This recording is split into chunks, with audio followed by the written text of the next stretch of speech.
Italy's biggest soccer stadium is in Milan, and I've got tickets to see a game there tonight, because I've never been. I've never even been to Italy, so I've got to go before they finally tear this place down.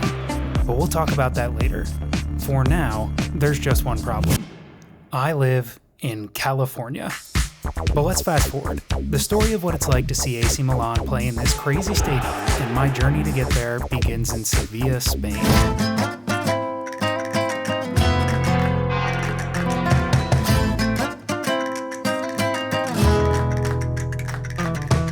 At 1 a.m. on what is technically the day of the game, I was supposed to be in Italy by now, and I can't sleep because I have a Ryanair flight this morning. I always get nervous when I'm flying that I'm gonna miss my flight or check bags aren't gonna make it, and Ryanair adds to that stress.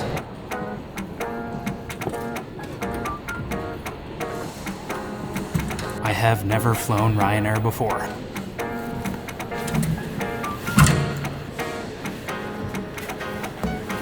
Wish me luck. I think I finally fell asleep sometime between 2 and 3. But that's enough complaining. It's time to board, and it looks like people are already getting checked for their luggage. Fortunately for me, bags, no problem.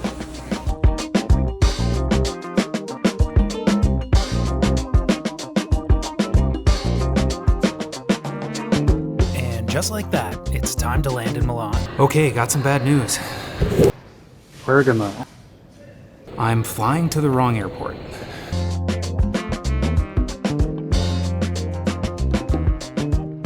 Turns out, Milan has 3 airports. Whoops. After an hour of trying and failing to understand the bus and train system, we broke down and tried Uber. Now, why such a mad dash to Milan for this game? Well, they moved it forward a day after I had already bought tickets. That would never happen where I live. The first Uber got there in 15 minutes but said we'd have to pay cash off the app. The second said he'd be there in 45 minutes if we weren't in a hurry. So we got a cab. The price was annoying, but this turned out to be money well spent. Our driver was great. She drove fast. Very fast. And then she dropped us off in the wrong place. Or what I thought was the wrong place. Turns out our hotel was at an address that Milan has 2 of. Good thing we never did figure out that bus. This also left plenty of time to check out a bit of the city, hit the subscribe button, and get a jersey. Or kit. Whatever you call it where you live. Unfortunately, it gets busy on game days, and they're all out of my size. So maybe I'll just take a nap. I am exhausted. But the game starts soon, let's do this. Taking the metro to the game was easy enough, but for some reason, the metro line to the stadium is closed. Interesting. When in doubt, follow the matching couple. And this looks more like it. 2 hours before the game starts, and the train was already packed. Fortunately, everyone was nice and behaved themselves. And I guess we're here. Remember, this game was moved forward a day, it doesn't start for another 2 hours, and this place is already packed. That does mean I have plenty of time to 1. Get a beer, 2. Get some food, and 3. Find my seat. And some of that is harder than I thought it would be. In Italy, people like to get in line at the front, not the back. And what's this? These people are selling Inter jerseys. That would be like selling Los Angeles Rams jerseys at a Los Angeles Chargers game, or New Jersey Jets uniforms at a New Jersey Giants game. Not cool. Eventually I did get that beer, which is good, because I didn't get food before it was time to get in line and get inside.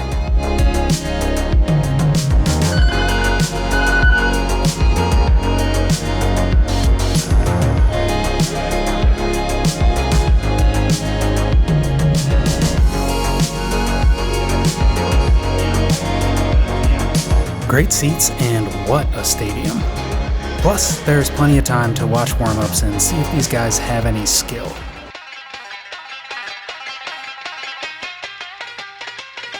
That would continue for a while, until the cheerleaders came out to get people hyped up for kickoff.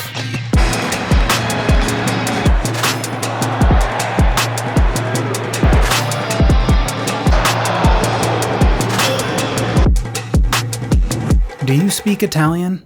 Neither do I, so I'm not sure what this moment of silence is for, but I can only think of one reason.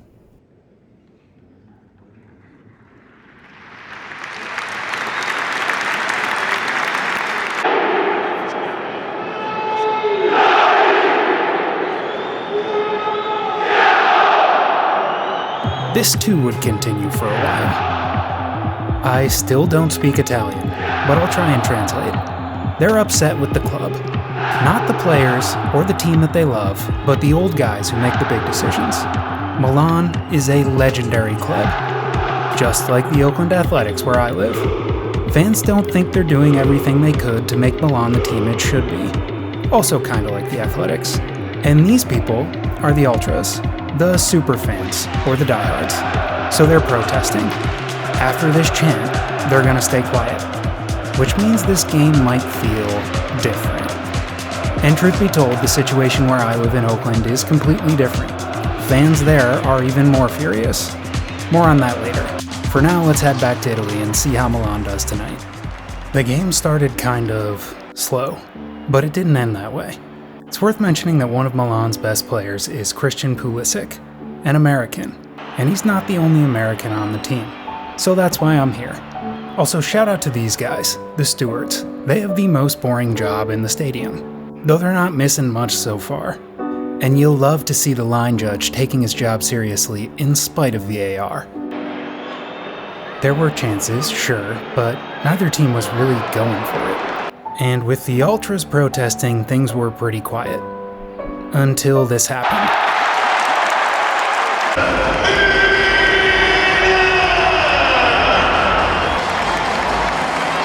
And then this happened. Our guy, Christian Pulisic, Captain America himself, scored a goal. The entire reason I came to Milan came true right before my eyes. But as they say, the most dangerous lead is a 2-0 lead. When it seemed like Milan was about to embarrass their opponents, the visitors were gifted a relatively straightforward goal. By the way, this is Mother's Day weekend. All the Milan players are wearing their mother's maiden names on their shirts. Pretty cool. At 2-1, we had a game on our hands. The atmosphere got tense. This Canadian got nervous. But the scoring would continue.